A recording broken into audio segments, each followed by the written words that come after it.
घर आउ किचेन घर किछटा छोट छोट टिप को नहीं आज भिडियो यही पारे ये छोट छोट टिप हेले बहुत बड़ बड़ समस्या समाधान कर पारिबा ए टिप माध्यम रे टाइम सेविंग और मनी सेविंग मध्य कर पारिबा। नमस्कार कुकुइथ मुछा चैनल को बहुत बहुत स्वागत। आज टिप गुड़ाक बहुत बढ़िया बढ़िया टिप अच्छी यूजफुल अच्छी आपण ये टिप गुड़ाक देखिले देखिए केते गुड़ाक जिनस टिप माध्यम शिखिपारे। देखो तो ये पानी बोतल नेउची आमे जेतेबेले नेकी पानी बोतल को फ्रिज रे रखुचे एमती डायरेक्ट रखिदे। विशेष करके आमे जदि फ्रिजर रे रखुचे बोतलटा शीघ्र केमती ठंडा हो सी कौन हुए ना टी बर्फ भाया हो जाए। आमे कौन करबा एमती पेपर नहीं आसवा पेपर रे गुरे देबा पानी बोतल को तापरे एमती भल भाव एपट सेपट बुझी देबा भल करी तापरे आमे गोटे पॉलिथिन आनिकी याकू पॉलिथिन भितर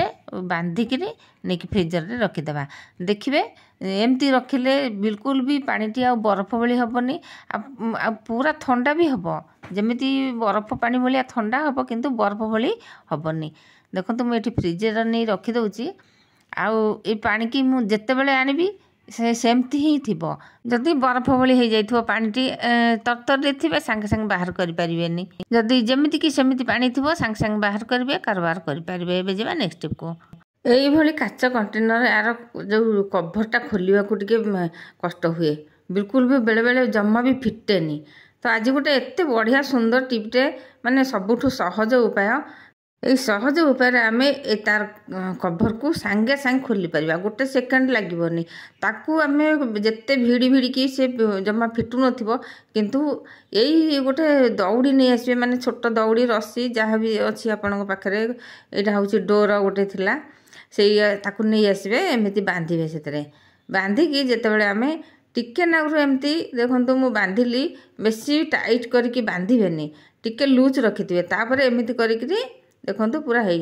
जमी टिके टेकीदेला माने सांगे सांगे फिटी जाऊँगी। आउ थे मुझे देखा देखो आपण मैंने बुझी पार नुवे कि विश्वास कर देखो केते जोर मुझे टाइट करली किंतु एमती जदि हाथ में फिटेबा बिल्कुल भी फिटबनी। तो देखो ये पुणी आउ थे मुझे फिटी नौची केते सुंदर भाव में अति सहजरे अति शीघ्र फिटिज। तो आमको आ बिल्कुल भी कष्ट करने को पड़ोनी टाइम भी लगनी आ देखो आमको हाथ भी जोर लगे पड़ोनी केवल से डोर साहाय्य आम यार कभरटी केते सुंदर भाव में खोलीदेले। बहुत बढ़िया टिप्स ना निश्चय पसंद आसुव पसंद आसिले निश्चय गोटे लाइक देवे।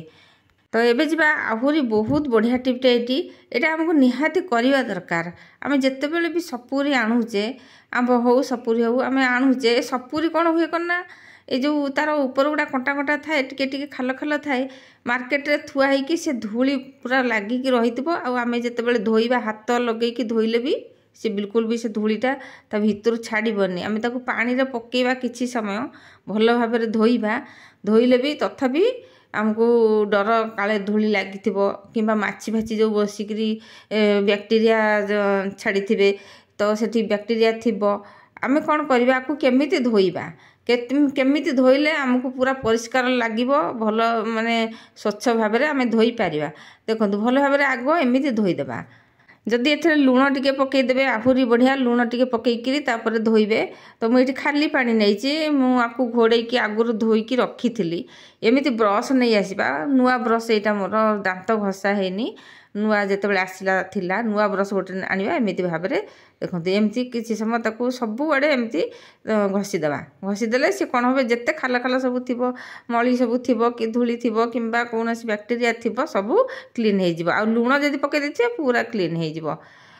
माने बैक्टेरिया जिते सब थी मरीजे। आम काटिबा ये देखो छुरी हो पनिकी हो जमी आम काटिबा एमती एपट सेपट आग काटिदेबा। जड़े जड़े कौन करती ना आग फाड़ करके काटती आउ जड़े जड़े एमती ही काटती जहाँ को जमी सुविधा से सेमती ही काटिबा जितेबाला काटिबा निश्चय भी हाथ लगे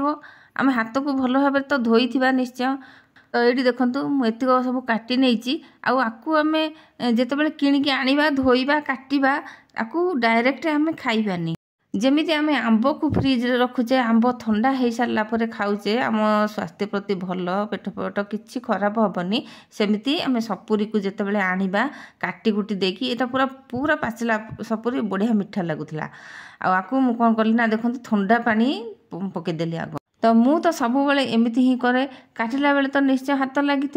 फ्रिज रु ठंडा पानी आनिक देदेबा धोइबा भी हो आमर जिनसटा ठंडा हो खाइले पेट पेट किसी खराब हेनी स्वास्थ्य प्रति भल। तो ये देखो किसी समय रखिला परे मु पानी को निगारी देवी तापर आपको जहाँ कहले खाइबा को दबा जिते बेले भी आपन सपुरी हो जेकोसी फलमूल हो आणुचंती विशेष करके सपुरी आंब आपको पूरा ठंडा करके खाइले किसी भी देह खराब हेनी। फ्रिज रे रखिले ठंडा हम किंतु एते समय फ्रिज रे रखिबा केतेबेले ठंडा हम आनिकी खाइबा एमिति कोन इंस्टेंट काटिले संगे संगे ठंडा पानी पकेले संगे संगे आनिकी खाइबा। तो जी जमीती खाती किए लुण पकईकरी खाती किए साधा खाती किए जूस करके पियंती। तो मु तो जिते बेले ही आसो पाइनापल मु किंतु कला लुण पकईकरी खाए भल लगे बहुत बढ़िया लगे से खट्टा होते खाई हेनी मु तो खाई पारे किंतु यहाँ जो बढ़िया मीठा लगुच आदर कला लुण पकई देकी कि बढ़िया लगला। आउ जदि खट्टा सपुर होता ना बिल्कुल भी खाइबेनी सीधा गुड़ पकईकी कि चीनी पकईकरी खट्टा करदे बढ़िया लगे खाइबा जेहेतु यहाँ मीठा लगुच मुझे ही घरे खाइली। तो ये देखा नेक्स्ट कौन अच्छी यहीटा भी आमर बहुत ही बढ़िया टिप्टे अच्छी लेंबू आपड़ जिते चिपुड़ुंट लेंबू चोपा को केवे भी फोपाड़े देखो मुझे कौन करुच्ची ये लेंबू चोपा जिते सुखीब सी भल आ पूरा कंचा कंचा रखिबेनी ता देहरे देखो मोर ये लेंबू चोपाटा अधा अधा सुखी जाइए मुझे रखुची तार बास्ना भी रही तापर से टिके टिके लवंग देदेवा दीटारे लेंबू चोपा देइची आउ गोटे लेंबू चोपा देनी खाली लवंग देइची। वर्षा दिन हो कि खरा दिन हो आम जिते बिरी चाउल जहाँ सब मुग सब रखुचे जाई सब रखुचे अटा ए सब रखुचे जदि बेसी बेसी टिके रखिदे ना 8 दिन भितर से जदि आमर सारा न हुए तो ताहले से कौन हुए ना फिंपी मारिबो कि कौन पोक हो आम जदि आपको रखीदे आर जो फ्लेवर अच्छी आर जो बास्ना से बिल्कुल भी से पोक जोक किसी भी हेनी आ फिंपी मारबनी देखो आ भितर रखिदा बिल्कुल पोक तो हेनी आउ ए चारिपट जाक जी पोक थे सब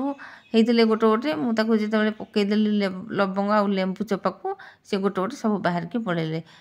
आउ जिते बेले भी रखिए एमती टीण डबार जदि रखिए बहुत दिन पर्यंत रहिबो बिल्कुल भी फिंपी मारिबेनी पोक लगे आ प्लास्टिक डबार रखिले सांगे सांगे पोक हेबे से आमको सबुथे ही एमती करके रखीदेवा पड़ो गोटे गोटे पुड़िया तो जाकि आमर बेसी दिन रहीपर चाउल हो डाली हो आउ से कौन कली लवंग गोटे गोटा भी पकईदे छिंची देकी रखीदेवा देखो एमती रखिले बहुत दिन रहिबो। मार्केट रू जो बिरी आम आणुचे चोपा छड़िया बिरी ताकू भी आम जिते किसी समय रखीदे माने किसी दिन रखीदे सी कौन हुए पाउडर रहा भाया हो जाए पोक भी लगी जाए तो आम कौन करवा से जिनसटा पकईदेवा ए गोटे गोटे पुड़िया ए रखीदे देखिए बिल्कुल भी पोक बिल्कुल भी केमी हेनी। तो सांग मैंने निश्चय कमेंट रे जनइबे ए सब टिप आपण आगु देखी कि नहीं जनइबे कौट देखुं कौ गली सहर देखुं निश्चय कमेंट रे जनइबे। आज रोचे जय जगन्नाथ।